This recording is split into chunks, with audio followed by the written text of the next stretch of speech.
மதுரை மேல அனுப்பானடியில் பூசாரி பரமசிவம் குடும்பத்தோடு வசித்து வந்த நிலையில் இவருக்கும் பக்கத்து வீட்டில் வசித்து வந்த முத்தையா என்பவருக்கும் இடையே பார்க்கிங் தொடர்பாக ஜூலை 17ஆம் தேதி பிரச்சனை ஏற்பட்டது. இது தொடர்பாக ஜூலை 23ஆம் தேதி அன்று சிந்தாமணி காவல் நிலையத்தில் இருதரப்பும் புகார் அளித்ததை தொடர்ந்து வழக்கு பதிவு செய்யப்பட்டது. இந்த விவகாரத்தில் விசாரணையின் போது காவல்துறையினரிடம் பரமசிவம் கேள்வி எழுப்பியதால் தாக்கியதாக கூறப்படுகிறது.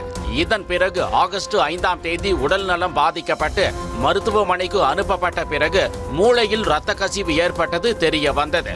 இதனை அடுத்து தனியார் மருத்துவமனைக்கு அழைத்து சென்று சிகிச்சை அளிக்கப்பட்டு வந்த நிலையில் ஆகஸ்ட் 15ஆம் தேதி அவர் உயிரிழந்தார்.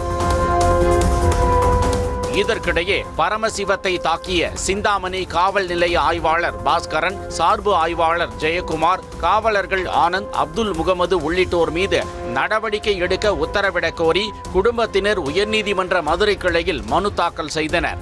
அதன் அடிப்படையில் மதுரை மாவட்ட 5வது நடுவர் மன்ற நீதிபதி லட்சுமி பிரியா அரசு ராஜாஜி மருத்துவமனை பிணவரையில் பரமசிவத்தின் உடலை ஆய்வு செய்ததோடு குடும்பத்தினரிடம் விசாரணை நடத்தினார். மாவட்ட நீதிபதி விசாரணை மேற்கொண்டிருக்கும் போதே காவல்துறை தரப்பில் இருந்து ஒரு அறிக்கை வெளியானது. அதில் பூசாரி பரமசிவம் வீட்டில் தற்செயலாக கீழே விழுந்ததில் தலையில் காயமடைந்து உயிரிழந்ததாகவும் காவல்துறை மீது நடவடிக்கை எடுக்குமாறு குடும்பத்தினர் அளித்த புகாரின் அடிப்படையில் வருவாய் கோட்டாட்சியர் விசாரணை மேற்கொண்டதாகவும் குறிப்பிடப்பட்டிருந்தது. மேலும் மாவட்ட நீதிபதியின் அறிக்கை அடிப்படையில் மேல் நடவடிக்கை மேற்கொள்ளப்படும் என்றும் தெரிவிக்கப்பட்டிருந்தது. இதனை அறிந்து ஆத்திரமடைந்த பரமசிவம் குடும்பத்தினர் மருத்துவமனை வளாகத்தில் கண் கலங்கிய நிலையில் அவருடைய மனைவி தலையில் அடித்துக் கொண்டு கதறி அழுதார்.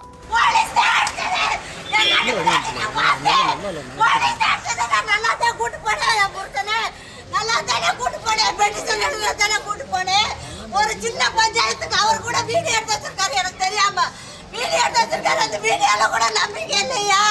அந்த வீடியோ கூட நம்பிக்கை இல்லையா செய்வதுக்கு?